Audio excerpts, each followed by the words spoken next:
Hello दोस्तों, कैसे हो? आई थिंक सब बढ़िया और पिटपाट हो गया। तो चलो आज सुनते हैं हिंदी कहानी।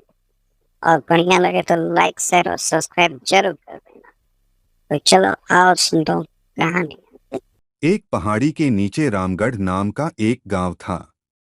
गांव के सारे जानवर हरी घास खाने के लिए सुबह उसी पहाड़ी के ऊपर बसे जंगल में जाते और शाम होते होते घर वापस आ जाते थे। हर दिन की तरह लक्ष्मी नाम की एक गाय अन्य गायों के साथ उसी पहाड़ी के जंगल में घास खाने के लिए गई थी।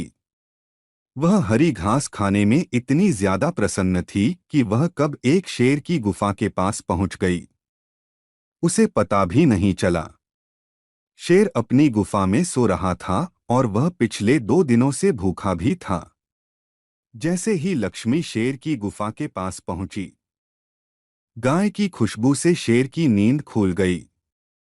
वह शेर धीरे धीरे गुफा से बाहर आया और गुफा के बाहर गाय देखकर खुश हो गया। शेर ने मन ही मन सोचा कि आज उसकी 2 दिनों की भूख मिट जाएगी। वह इस तंदुरुस्त गाय का ताज़ा मांस खाएगा, और यह सोचकर उसने एक तेज दहाड़ लगाई। लक्ष्मी शेर की दहाड़ सुनकर डर जाती है। जब वह अपने आसपास देखती है तो वहां दूर दूर तक उसको कोई भी दूसरी गायें नहीं दिखीं। जब वह हिम्मत करके पीछे मुड़ी तो उसे सामने शेर खड़ा हुआ दिखाई दिया। उस शेर ने लक्ष्मी को देखकर फिर से दहाड़ लगाई है और लक्ष्मी से कहा, मुझे 2 दिनों से कोई शिकार नहीं मिल रहा था, मैं भूखा था। शायद इसलिए भगवान ने मेरा पेट भरने के लिए तुझे मेरे यहाँ पर भेजा है। आज मैं तुझे खाकर अपनी भूख मिटा लूंगा। शेर की बात सुनकर लक्ष्मी डर जाती है। वह रोते हुए शेर से कहती है, मुझे जाने दो, मुझे मत खाओ।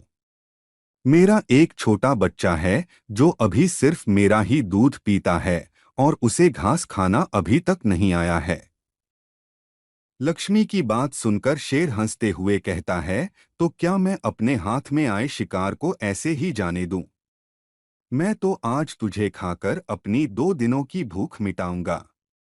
शेर के ऐसा कहने पर लक्ष्मी उसके सामने रोने लगी और विनती करते हुए कहती है कि आज मुझे जाने दो, मैं आज अपने बछड़े को आखिरी बार दूध पिला दूंगी और उसे बहुत सारा प्यारा करके कल सुबह होते ही तुम्हारे पास आ जाऊंगी। फिर तुम मुझे खा लेना और अपना भूखा पेट भर लेना। शेर लक्ष्मी की यह बात मान जाता है और धमकी देते हुए कहता है कि अगर कल तू नहीं आई तो मैं तेरे गांव आऊंगा, फिर तुझे और तेरे बेटे दोनों को खा जाऊंगा। लक्ष्मी शेर की यह बात सुनकर खुश हो जाती है और शेर को अपना वचन देकर गांव वापस चली जाती है। वहां से वह सीधे अपने बछड़े के पास जाती है, उसे दूध पिलाती है और बहुत सारा प्यार करती है। फिर बछड़े को शेर के साथ हुई सारी घटना बताती है और कहती है कि उसे अब अपना ख्याल खुद ही रखना होगा। वह कल सुबह होते ही अपना वचन पूरा करने के लिए शेर के पास चली जाएगी।